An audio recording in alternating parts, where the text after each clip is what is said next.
इस कहानी की शुरुआत होती है स्पेन के एक शहर वेलेंसिया से, जहाँ पिछले कई दिनों से जोरदार बारिश हो रही है। तभी हम सेंड्रा नाम की एक लेडी को देखते हैं जो कि एक बैंक मैनेजर है और इस खराब मौसम में भी उसे अपने काम पर जाना पड़ रहा है। यहाँ सेंड्रा काफी टेंशन में थी क्योंकि वो जिस बैंक में काम करती है वो आज अपने कई एम्प्लॉइज को नौकरी से निकालने वाले हैं और यहाँ सेंड्रा को डर है कि कहीं उसकी नौकरी भी हाथ से चली न जाए। खैर, बैंक पहुंचकर सेंड्रा को ये बात पता लगी कि इस मूसलाधार बारिश के चलते सिक्योरिटी स्टाफ को आने में थोड़ी देरी हो रही है। अब सेंड्रा ने बिना सिक्योरिटी के बैंक खोलने का आदेश दे दिया क्योंकि कस्टमर्स काफी देर से बैंक खोलने का इंतजार कर रहे थे। अब सेंड्रा के कहने पर बैंक के दरवाजे खोल दिए गए और धीरे धीरे कस्टमर्स बैंक के अंदर आने लगे। थोड़ी देर बाद सेंड्रा को ये खबर लगी कि बैंक ने उसे भी नौकरी से निकाल दिया है। अब ये सुनकर सेंड्रा को काफी गुस्सा आया क्योंकि इतने साल ईमानदारी से काम करने के बावजूद भी उसे बेवजह नौकरी से निकाला जा रहा था।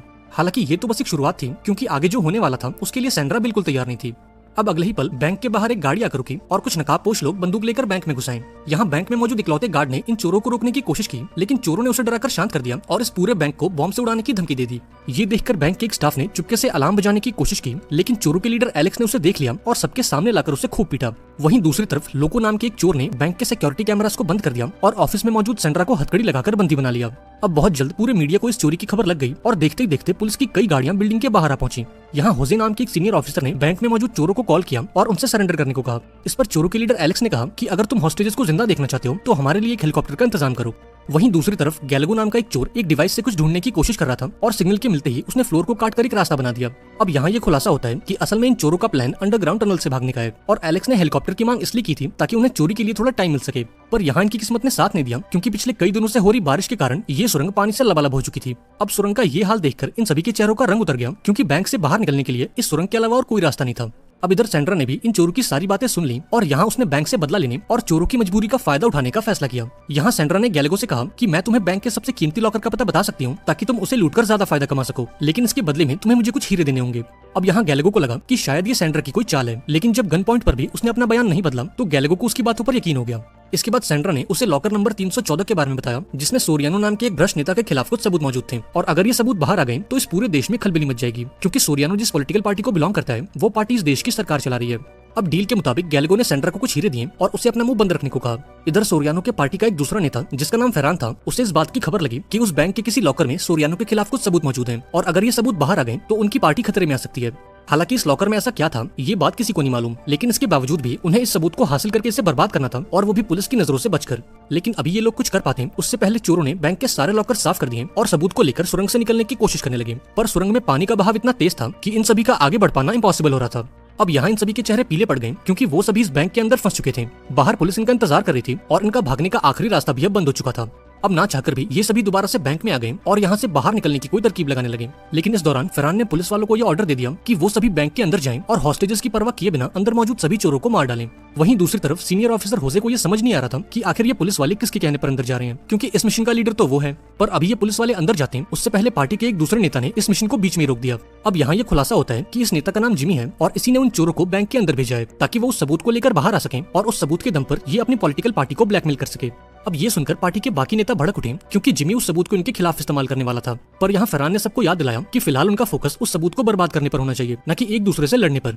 अब चूंकि ये लोग पुलिस को इस बारे में नहीं बता सकते थे इसलिए इन्होंने मलीजो नाम के एक आदमी को हायर किया जो चुपचाप इनका ये काम कर सके। मलीजो एक इंटेलिजेंस ऑफिसर है इसलिए वो पुलिस वालों के बीच रहकर इस काम को अंजाम दे सकता है। इधर बैंक में एलेक्स को पता चला कि गैलेगो ने उस सबूत के बदले सेंड्रा को कुछ हीरे दिए थे। ये जानकर उसे काफी गुस्सा आया और उसने सेंड्रा से वो हीरे वापस करने को कहे, लेकिन अब इन सबका कोई फायदा नहीं था क्योंकि अब तक सेंड्रा उन हीरो को निकल चुकी थी। अब थोड़ी देर बाद इन सभी चोरों ने एक मीटिंग की जहां एलेक्स ने सभी को एक हार्ड ड्राइव दिखाई। असल में ये वही हार्ड ड्राइव थी जिसके अंदर सोरियानो के खिलाफ सारे सबूत मौजूद थे। यहाँ एलेक्स सभी से कहता है कि ये हार्ड ड्राइव हमारे यहाँ से निकलने का आखिरी रास्ता है क्योंकि जब तक हमारे पास ये हार्ड ड्राइव है तब तक पुलिस बैंक के अंदर तो नहीं आएगी। लेकिन बदकिस्मती से इन चोरों की गैंग में एक गधा भी मौजूद था और उस गधे का नाम था लोको। अब यहाँ लोको को उस हार्ड ड्राइव में मौजूद सबूत को देखने की खुजली होने लगी और इसलिए उसने इस हार्ड ड्राइव को कंप्यूटर से कनेक्ट कर दिया, लेकिन गलत पासवर्ड डालने के चलते हार्ड ड्राइव में मौजूद सारा डेटा डिलीट हो गया और इस डेटा के साथ साथ इनके बाहर निकलने की आखिरी उम्मीद भी डिलीट हो गई। इधर मलीजो यानी कि वो आदमी जिसे पार्टी ने वो हार्ड ड्राइव वापस लाने का काम सौंपा था, उसने एलेक्स को कॉल करके बैंक के बाहर मिलने बुलाया। जब एलेक्स बाहर पहुंचा तब मलीजो ने उसे एक डील ऑफर की कि अगर तुम मुझे वो हार्ड ड्राइव दे दो तो मैं तुम्हें सही सलामत इस बैंक से बाहर निकालूंगा।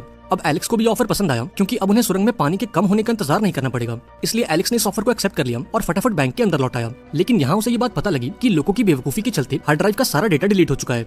ये सुनते ही एलेक्स का गुस्सा 7वें आसमान पर चला गया और उसने लोगों को जमीन पर गिराकर उसे कुत्तों की तरह मारा। अब यहाँ इनके पास कोई और चारा नहीं था, इसलिए इन लोगों ने ये खाली हार्ड ड्राइव मलीजो को सौंपने का फैसला किया। अब प्लान के मुताबिक ये सभी हार्ड ड्राइव लेकर बैंक के गेट तक पहुंचे, जहां मलीजो की टीम पहले से इनका इंतजार कर रही थी। हालांकि ये लोग मलीजो के ही थे, लेकिन इनके बर्ताव को देखकर लोगों को इन पर शक होने लगा। यहाँ लोग को समझ गया कि मलीजो उन्हें मारकर उनसे वो हार्ड ड्राइव हथियाना चाहता है। अब देखते ही देखते इन दोनों ग्रुप्स के बीच मुठभेड़ हो गई और इन चोरों को जान बचाकर बैंक के अंदर आना पड़ा। यहाँ एलेक्स ने मलीजो को कॉल किया और इस धोखे के बदले उसे 300 गालियां दी। इस पर मलीजो ने कहा कि तुम सभी बहुत ही बुरी तरह से फंस चुके हो और अब सरेंडर करने के अलावा तुम्हारे पास और कोई चारा नहीं है। अब यहाँ इन चोरों को एहसास होता है कि ये सभी कितनी बड़ी मुसीबत में फंस चुके हैं। ये लोग कोई प्रोफेशनल चोर नहीं थे, बल्कि किसी न किसी मजबूरी के चलते इन्हें ये काम करना पड़ रहा था और ये इन बेचारों की पहली चोरी थी। अब यहाँ गैलेगो ने अपना दिमाग लगाया और एलेक्स को समझाया कि वो हार्ड ड्राइव खाली है, ये बात हमारे अलावा और कोई नहीं जानता। और मलीजो को भी यही लगता है कि हार्ड ड्राइव में वो सारा डेटा अभी मौजूद है, इसलिए हम उसकी इस गलत फैमिली का फायदा उठाएंगे और यहाँ से निकलने का कुछ इंतजाम करेंगे। अब एलेक्स को भी गैलेगो की बात सही लगी और उसने फौरन मलीजो को फोन मिला दिया। यहाँ उसने मलीजो से कहा कि अगले आधे घंटे में अगर फरहान उनसे मिलने नहीं आया तो वो हार्ड ड्राइव का सारा डेटा हॉस्टेजेस के फोन में ट्रांसफर कर देंगे और उन सारे सबूतों को पब्लिक कर देंगे। अब एलेक्स की ये धमकी सुनकर मलीजो की तो मानो सांस अटक गई और उसे ना चाहकर भी एलेक्स और फरहान की मीटिंग फिक्स करनी पड़ी। अब इनकी इस बातचीत को सीनियर ऑफिसर होजे ने भी सुन लिया और इस कॉन्वर्सेशन में उसने सोरियानो का नाम सुना। अब थोड़ी रिसर्च के बाद होजे को ये बात पता लगी कि सोरियानो रूलिंग पार्टी का एक नेता है, जिसे आज से कई साल पहले एक मर्डर के इल्जाम में गिरफ्तार किया गया था। लेकिन जांच के दौरान पुलिस को उसके खिलाफ कोई सबूत नहीं मिले, इसलिए कोर्ट ने उसे बेगुनाह मानकर उसकी पूरी सजा माफ कर दी। अब यहाँ ये खुलासा होता है कि उस हार्ड ड्राइव के अंदर सोरियानो के नहीं बल्कि उसकी पार्टी के खिलाफ कुछ सबूत मौजूद थे और इन सबूतों को खुद सोरियानो ने इकट्ठा किया था ताकि वो अपनी पार्टी को ब्लैकमेल कर सके और अपने सर पर लगे इल्जामों को खारिज कर सके। अब जब फरहान चोरों से मिलने पहुंचा तब एलेक्स ने उससे एक बस की मांग की ताकि वो एयरपोर्ट तक पहुंचकर इस कंट्री से बाहर भाग सके। यहाँ फरहान ने इनकी सारी शर्तों को मान लिया, लेकिन बदले में उसने हार्ड ड्राइव में मौजूद वीडियोस को देखने की इच्छा जताई।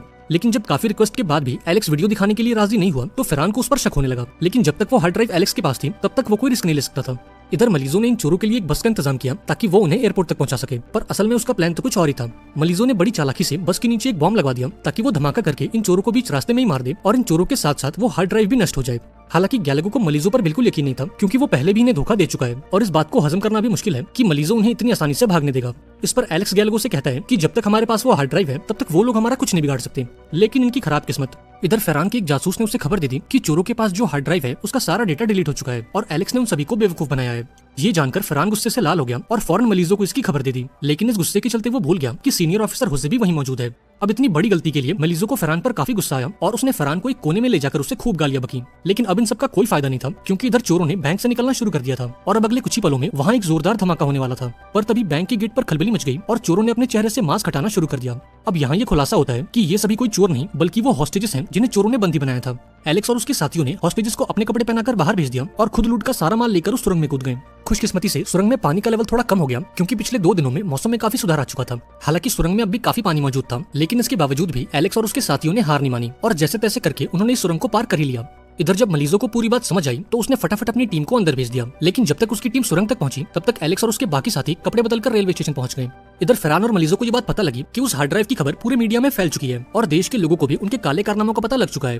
अब इस नेक काम के पीछे कोई और नहीं बल्कि सीनियर ऑफिसर होजे था। जब फरहान ने होजे के सामने उस हार्ड ड्राइव का जिक्र किया तब होजे को पूरी कहानी समझ आ गई और उसने बिना देरी किए पूरे मीडिया को यह खबर दे दी कि फरहान और उसकी पार्टी के लोगों ने किसी खास हार्ड ड्राइव को पाने के लिए बैंक में ये चोरी करवाई थी। वहीं दूसरी तरफ एलेक्स और उसके बाकी साथियों ने लूट का माल आपस में बांट लिया और अपने अपने रास्तों पर निकल पड़े। इन सभी के चेहरों पर एक बड़ी सी मुस्कान थी, क्योंकि ये जानते थे कि जब तक इनके पास वो हार्ड ड्राइव है तब तक कोई इनका बाल भी बाका नहीं कर सकता।